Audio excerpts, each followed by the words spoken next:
So I would use this slide during my introduction to kind of highlight the key points of my speech and the important events, and it helps the audience to actually see the timeline of events to see how far things were apart and how much improvements have been made.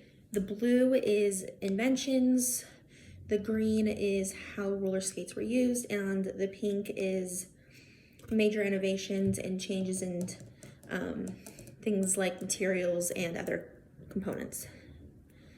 It is important to show James Plumpum's design because this is the first skate that could turn. It is the invention of the quad skate, and it helps the audience whenever I have a quote that explains how the skate is used. I can point out the different components of this skate in order to have the audience understand what I'm talking about rather than just saying a bunch of jargon.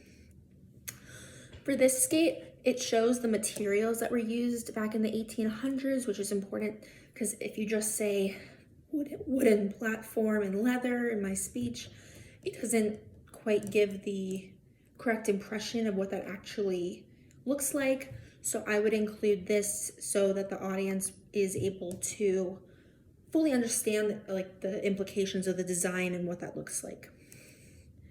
So this shows here where the ball bearings fit in rather than just being loosely in the steel container as I explained in my speech.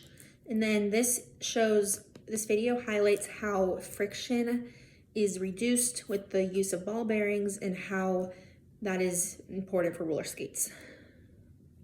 This video shows how roller skates were used in daily use and how it increased in popularity. And this shows the material that the boots were made out of, the design of the inline skate that still is able to turn, as well as the different wheel design. For this one, we see how brakes have improved. So brakes weren't really used until the 1970s.